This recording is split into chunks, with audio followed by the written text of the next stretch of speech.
This conference will now be recorded.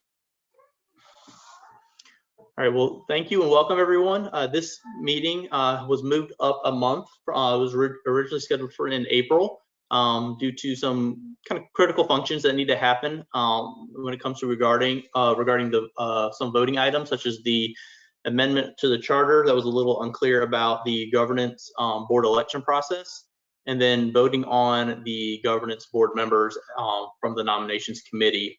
We just felt like we wanted to make sure that the process was ironclad, there wasn't any ambiguity in it, and that the community was it was very transparent with the CoC, the governance board, and the CoC members on what's going on. So saying that, it's going to be well, the meeting could be as long as we last. Our agenda is going to kind of go as follows. We're going to talk about the governance charter amendments, what amendments were made and why they were made. Then we'll vote on that amendment, since the charter is a voted document by the CoC membership, not the governance board. The CoC membership will vote to adopt those amendments. And if they are adopted, then we'll roll right into the CoC governance board members election process. At the end of that, we'll open it up. We have some community announcements, I know, here at the partnership, and we'd love to hear from any other organization on this call that has any community announcements that they would like to share in regards to just things happening that we need to bring attention to.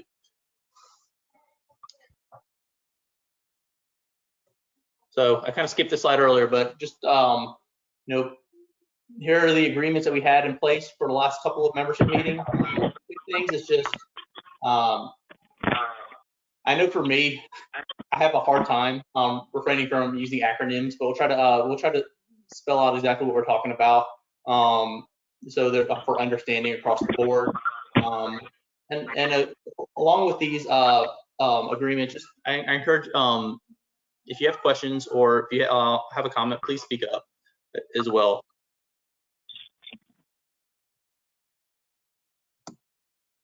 Okay, let's talk about the governance charter. Why are we amending it, and what are the amendments?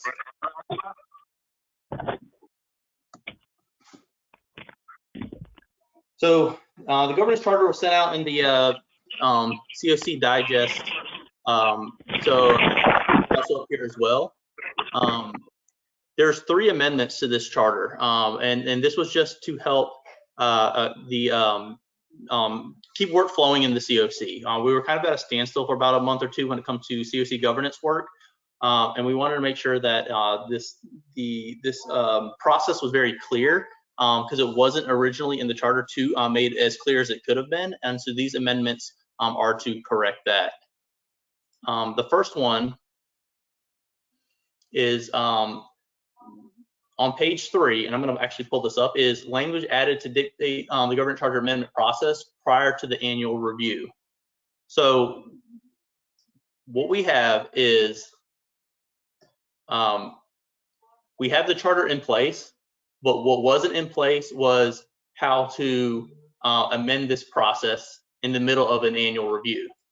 So what we're doing is this highlighted paragraph is what we are added to the already existing charter.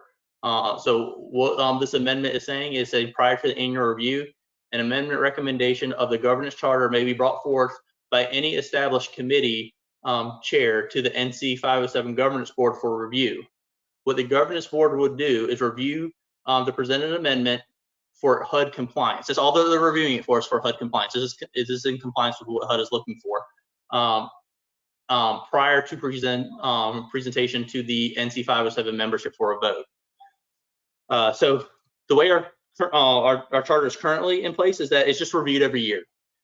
In between, if there's something that is very unclear, there's no process in place to amend it in the middle of the year. It's not saying it can't be amended. There's just nothing in place saying how does that amendment process work. So what this does is just kind of puts straight forth and saying, hey, if the charter does have to be amended, like it is like the proposals today, this is the process that we're going to go through. Is we're going to use the established committees, which is established by the board, but composed of members of the CoC. So we feel like it's a pretty good cross-representation. or the board, I think the nomination committee actually recommended this, and then the governance board actually helped with the language around this, is having that process in place where if there is an amendment in the middle of the year, this is what we're going to do. And ultimately, once again, the charter is the representation of the NC 507 membership. So the membership will have the ultimate vote whether those amendments are adopted or not. Are there any questions around that? Because I'd be happy to clear it up. Okay. The second amendment, and this one's a minor one, but I did want to bring it to the attention, is meetings and communications with the collaborative applicant, which is the Raleigh-Wake Partnership. The collaborative applicant will announce the date, time, and location of CoC meetings at least 10 business days in advance. That used to say 5 business days in advance. So this amendment is just communicating it a little earlier than it was in the charter prior, so everybody can make proper arrangements to attend important meetings in the community. If this amendment is adopted, then communications will be at least 10 business days in advance prior to the meetings.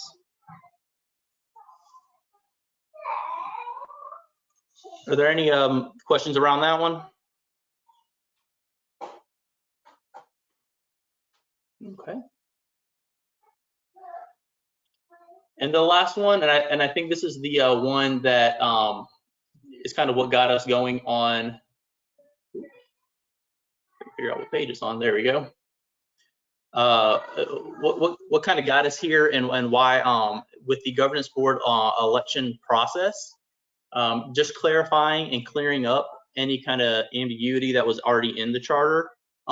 With that, so the highlighted paragraph is the amendment that has been added, and kind of talking about the steps for the governance board election process. So what has been added, and this was a recommendation from the nominations committee, this amendment, and then the governance board had a work session where they looked at this as well and helped with some of the language. Says the nominations committee will review applicants and recommendations of the people to serve on the governing board. The nominations committee will then nominate people to serve on the governing board.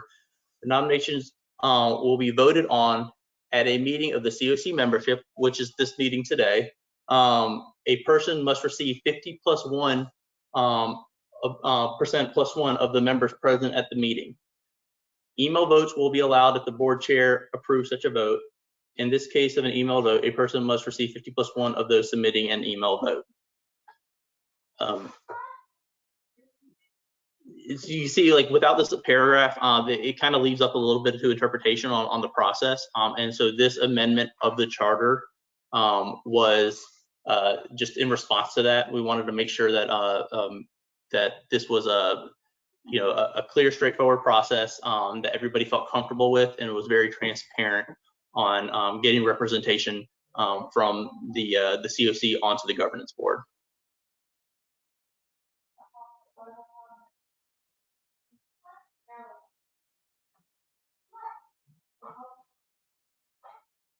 If I saw Vanessa, I see your chat. We can add that. There is the amendment process that is in here on how to change the charter can be added through any committee chair can bring an amendment to the charter throughout the year. So yes, if we need to add more language, we're looking at potentially having a small group work on this throughout the year as well. So when it comes to for the annual review, we're not kind of starting from scratch. We already have some ideas on what we want to incorporate as well. But a great idea. Thank you for that, Vanessa.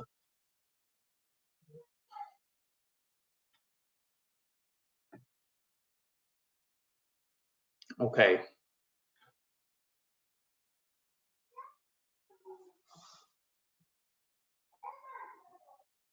So going back to the PowerPoint, and you know what I'm going to do? If you give me 1 second, I'm actually going to drop the link to the charter with the highlights in the chat. I know we sent that out in the CoC digest, but I just want to make sure everybody has it. Just give me 1 second.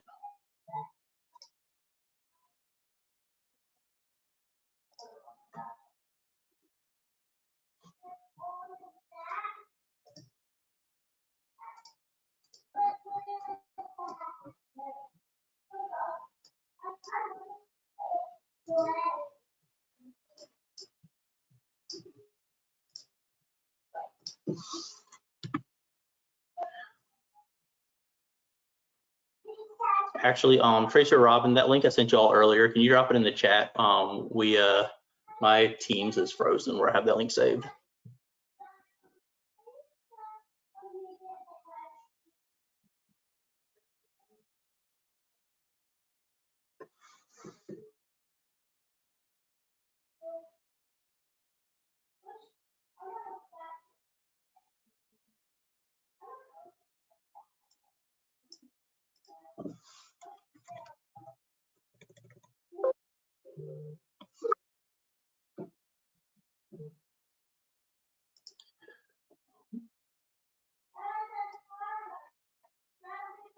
Hold on 1 second. Actually, I got it, y'all. Thank you for being patient. Here we go. And I just dropped those reviews that we just, those highlighted reviews. I just dropped a link to that document.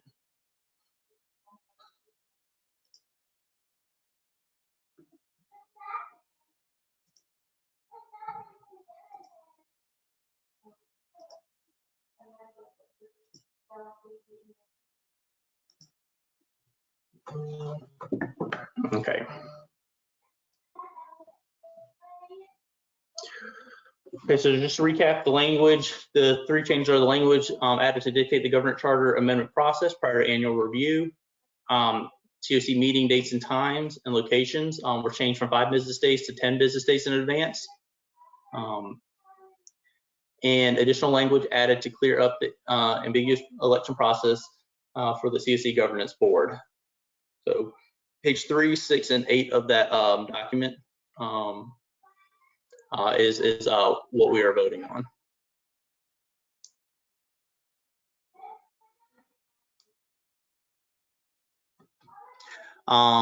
Kathy wrote in the chat, how is having one agency rep from each agency accounted for in this process? Is just 50% plus 1 of who is on the call, regardless of the number of participants in the meeting for each agency? No, each agency will get 1 vote.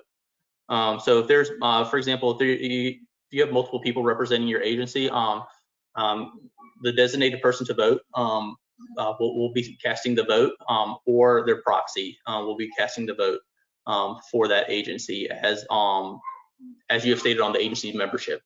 So each agency was submitted to the CoC membership application that designated the primary voter and the proxy, and then that person will be the vote for these documents and for the amendment process.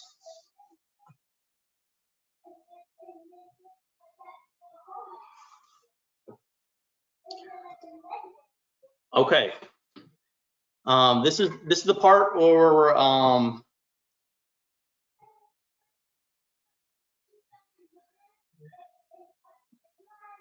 Kathy wrote in the chat, do we feel clear the way it is currently written?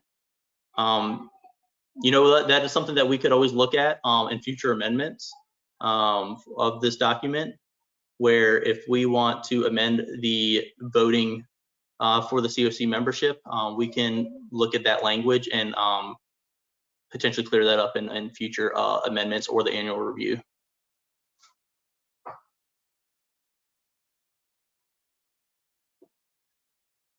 Is that what you're asking, Kathy? I want to make sure I was asking. Are you asking the changing the amended paragraph, or adding future language around it, the current charter?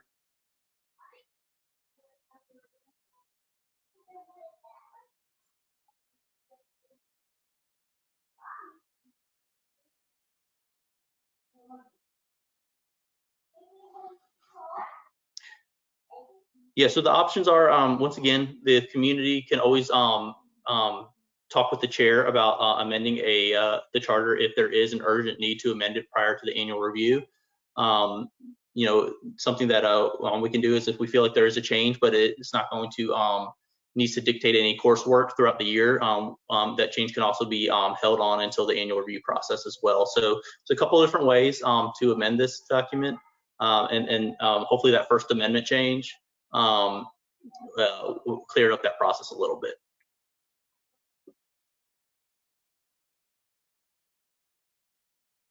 Okay, so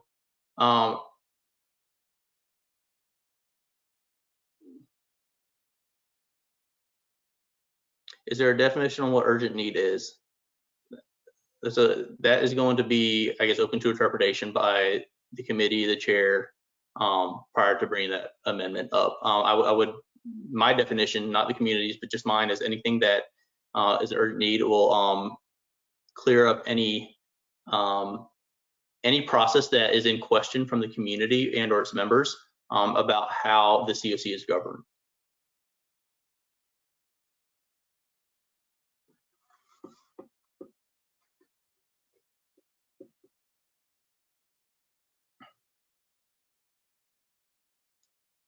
All right, so for the amendment vote, I just want to make sure that this is on record. This meeting is being recorded, but we also have a chat log that is also being that comes out with this recording as well.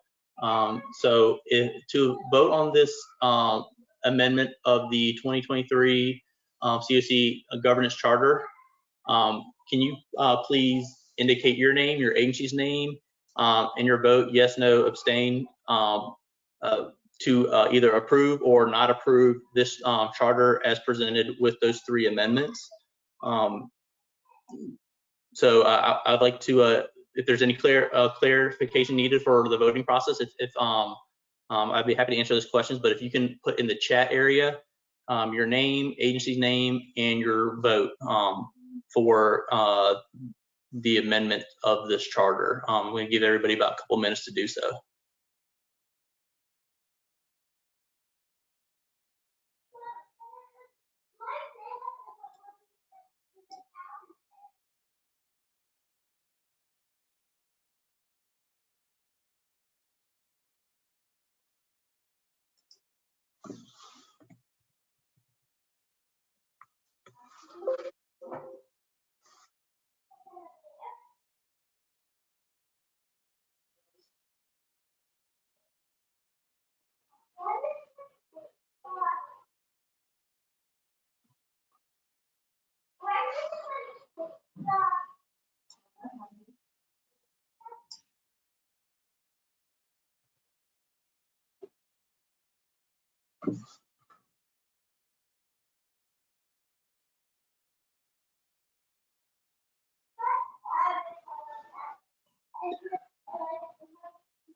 Okay, give it about another 30 seconds, then we'll move on to the next governance item.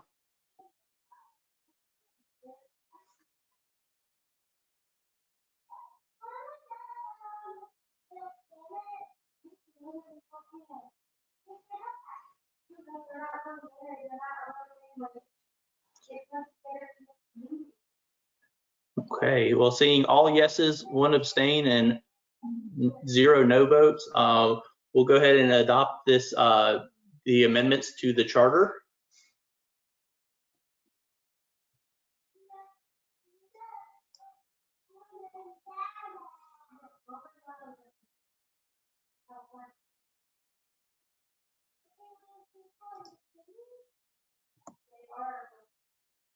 And now we'll move right into the governance board member election.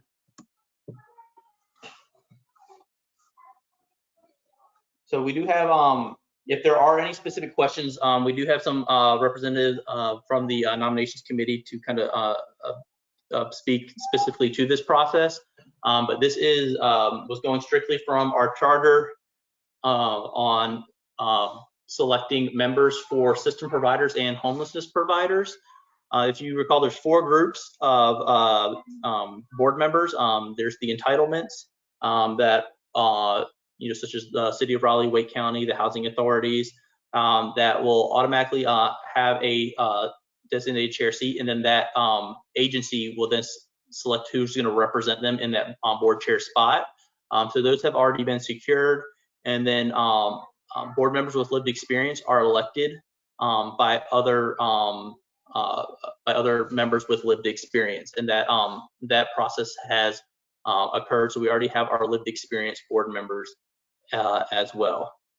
So right now, kind of the last two sections that it comes to the CoC for a vote, according to our charter, is the system providers and the homeless providers.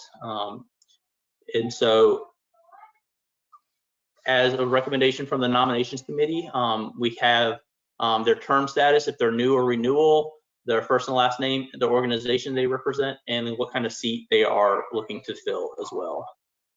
So here is the nominations recommendations, and something that we are voting on is we're voting. We're not going to go one by one, seat by seat. We are voting to adopt the whole recommended list here. So it's either going to be an up or down vote for this whole recommended list. If it's not, if this list is gets voted down, then it'll be resent to the nominations committee to do some more work, and then a new list will then be presented to the CoC members to vote on.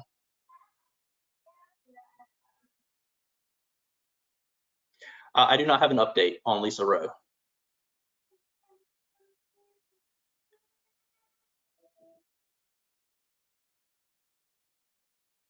Hey, Eric, I assume that anybody that's on that list should abstain from voting?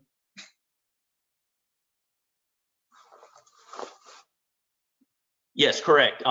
Yes, but however, if there is, and I was actually looking in the charter for this, I didn't see any but I do not believe that that means their organization cannot vote. The organization should still be able to vote. It just would have to be potentially a proxy. And those on the nominations committee, feel free to clear up any of that that I've said if I'm misspeaking. But based on my understanding of the charter, those that are on this list should abstain. However, if there's a representation represented from the organization, that organization will still be able to vote. Thank you for the clarification.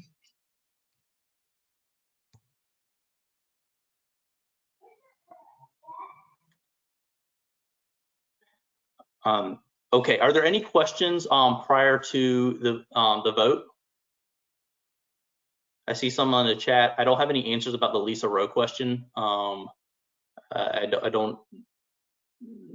Yeah, so I don't know what exactly is going on with Lisa, to be honest with you. I hope all is well. Was Lisa's position at Families Together, like on this committee, or on the board, was she filling a seat, or like, you know, given that she's not in that organization anymore, does she need to be removed from this list? Do you know what I'm saying? Like, she's not filling, I don't think she's filling a particular like required seat to make us like HUD compliant or anything like that. No, we're at our maximum amount of seats. We can actually go down to, I believe, 16 or 17 for the charter. So if she was striked off this list, we would just operate as a board -1, which we would still be in compliance.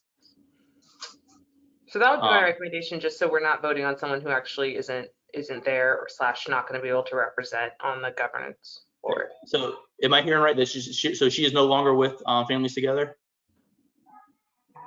That's my understanding. Does anyone else want to confirm that?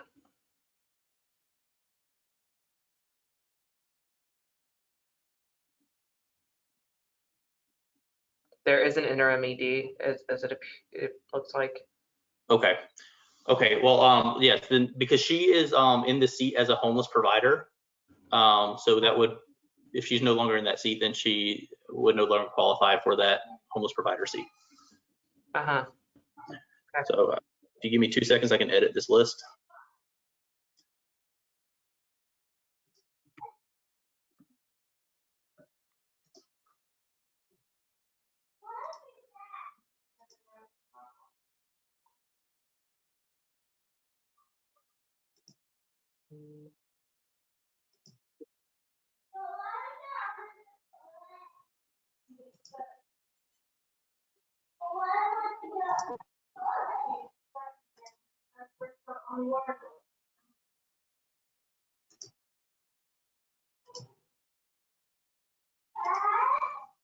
Okay.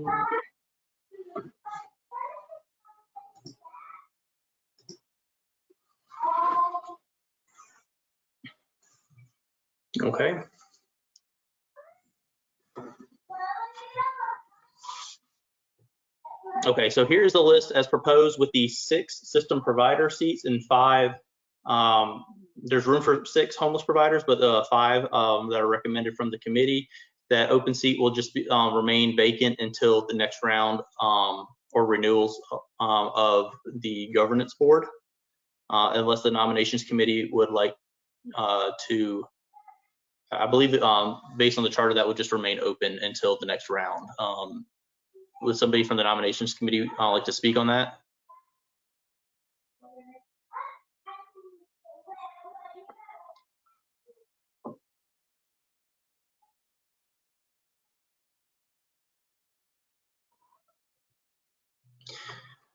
Okay, in either case, if somebody is going to be recommended from the nominations committee to fill that homeless provider seat, it will be brought to this group for a vote as well.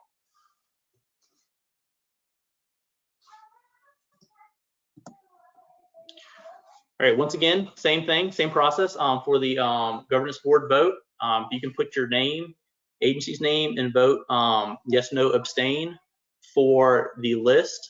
Same process, and I'll kind of tab back to it. So I'm going to give everybody, if everybody could take maybe the next couple of minutes to go ahead and cast that vote.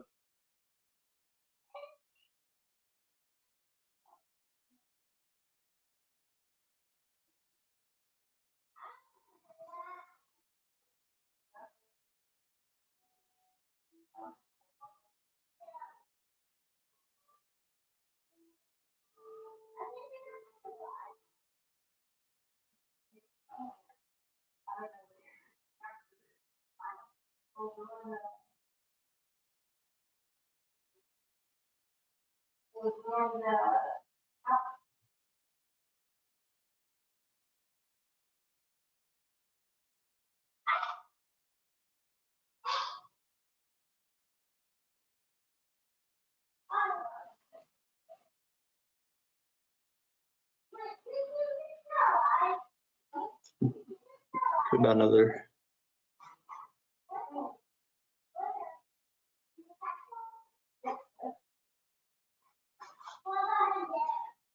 10 seconds or so.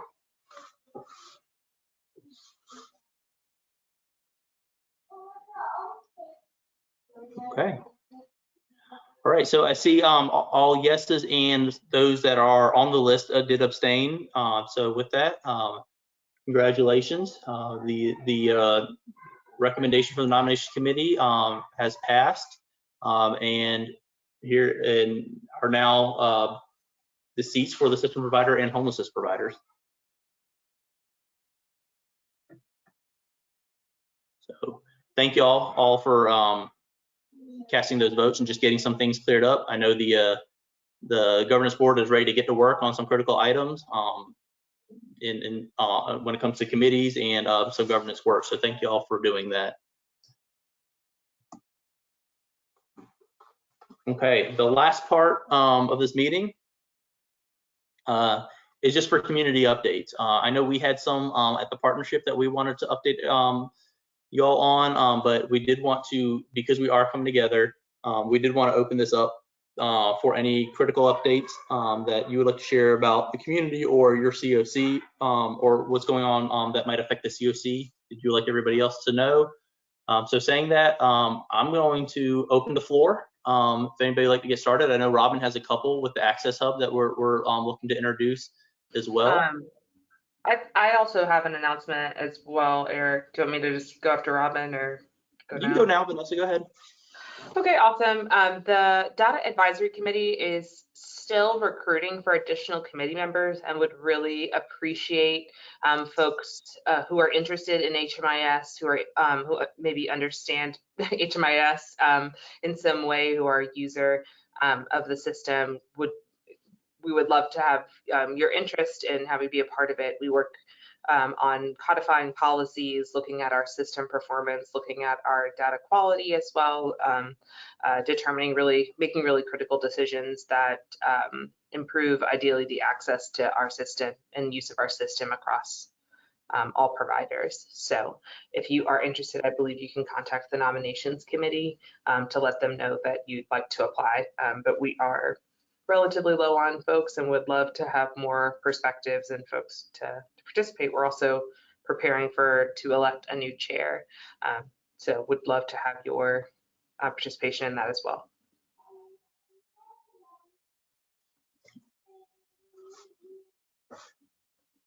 Yay, Danielle. Thank you so much. That would be great. I think I feel like thank you. Awesome. I'll go ahead and go. This is Robin with the Access Hub. If there's one thing that we've always been mindful of in the Access Hub, it's our, accessibility. So right now there's a few different ways that people can get a hold of us, right? They can call us on the Access Hub line from 8 to 5. They can walk in to our access sites, and then they can submit a form online that's on our website. We were thinking that, maybe one other way that we would be able to be a little bit more accessible to people would be if we extend our hours of operation. So instead of 8 to 5 Monday through Friday, we are thinking, we're doing 8 a.m. to 8 p.m. Monday through Friday. Not only will we be able to accept calls, but we'll be able to have all of our voicemails called back the same day.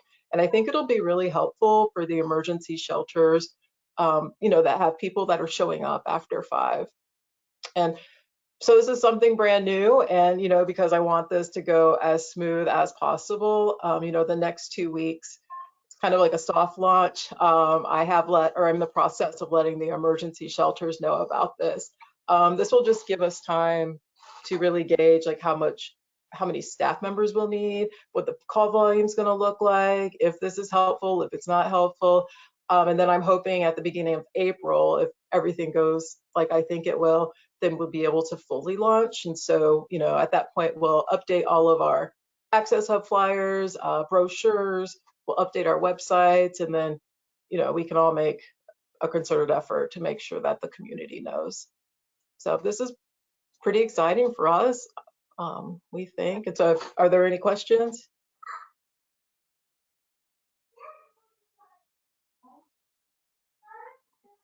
Awesome. Thank you, Robin. And that starts today. So we're open to 8 p.m. today. Today's our first day doing that. And we'll have more community-wide information after this soft launch, so we know how to best tailor the need and everything. So thank you all for your support. We're excited to do it. Excited to help serve the community in the best way possible. Something that we're excited to announce too at the partnership is that we have just enacted our new learning management software late last week. We got that up and running. So what that means is that those that are users in HMIS, we bought 250 licenses that are good till March next year for the learning management software. There's specific logins or licenses of whatever language you want to use for the learning management software, which is Bitfocus's training library on HMIS. So it has all of Bitfocus's training videos.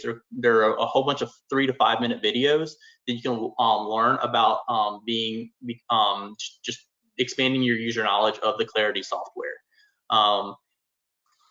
We're using that to start training any new licenses. However, if you have an existing license and would like access to it, we are doing that on just on request only. Right now, we only have 250 that gotta last us all year. So if you do have staff or even yourself that would like access to those, please email the HMIS help desk, and we'll give you a link to log in and access that to get trained, to go through the Bitfocus's training videos, to really instill confidence as a user in this system. So that is active. We have that now. That is available. So please email the HMIS desk, and we can send you the login instructions on how to access that and create a profile. It's free for the community as well. So there's something that it initially would ask you to charge to access these videos, but right now we went ahead and purchased a whole bunch of licenses so everybody can access that in our community. Are there any other updates?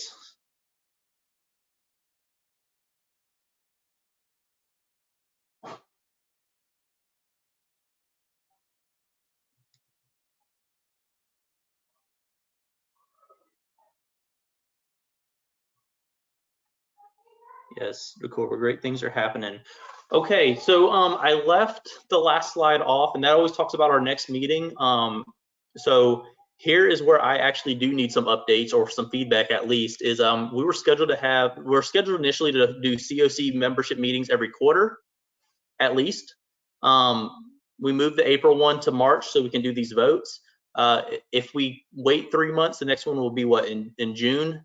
My question to this group that took time out of their day to attend this is, do we want to have the meeting in April, or do we want to give it another quarter of the year until we meet again? I really wanted to receive feedback from everybody. Please unmute yourself or put it in the chat, kind of what your thoughts are, and then we'll kind of schedule accordingly. Not really looking for consensus, just really getting some good feedback and ideas on which way to progress with this. I'm definitely in favor of a more frequent meeting schedule. I really think the distance between the last meeting and this one, and even what would have been in April, was way too long and too much was happening. Our community's moving really quickly and always changing. So I'm definitely in favor of a more frequent meeting schedule. Awesome, that was great feedback. Thank you, Vanessa. I'd second that. I think, especially with our homeless situation here, quarterly just doesn't feel like frequently enough. Okay. I guess I'll third that. Definitely think that we need to have more frequent meetings. Not just the next meeting, but frequent in general. Okay, well, that seems pretty much consensus there. So our next one will be, I believe, April 10th is the second Monday in April. Initially, it was scheduled to be person at Oak City Cares. Kathy, I don't know if you had that confirmed or not, but that's what I had on my end. However, we'll make some communication around that. If it is going to be kind of a hybrid meeting, in person, online, or if it's strictly online, virtual only, we'll work around communicating that out in the next week or two on what that's going to look like. Hey, Eric, this is Barkley. I would ask if maybe we consider that April 10th is Easter Monday. So maybe we want to look, I know we traditionally do the second Monday of the month, but we may want to amend that because of the holiday. Yes. Do we want to push it out a day or a week? Do you want to do the 17th? Or do you want me to just make a decision and just send it out? I mean, I guess if it left it up to me, I'd like the consistency of the time slot. So I think the Monday at 2 o'clock works. So I would keep that. So I would say the 17th. But that's just one person's opinion. Okay.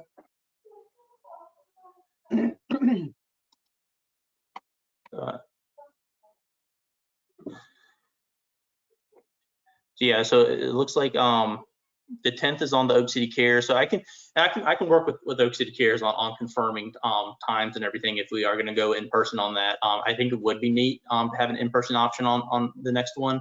But Kathy, you and I can. Kathy says it's still the 17th is also available, and she says she had it on her calendar. Oh, okay, awesome. So yeah, let's we'll send out notifications informing the CoC and posting that on our CoC.org the next meeting time and location, and we'll aim for Monday, this April 17th at 2 p.m. Okay. Yes, we'll have a link for virtual. And I'll be open. Please email me if you have any suggestions on how to best do a in-person and virtual option, so those virtual can get the full experience with visuals and hearing everything. I'm open to adding it to be as accessible as possible, because right now we just stick a laptop in the middle of the room, and I don't know if that's the best way possible to do these meetings. But we're open to it.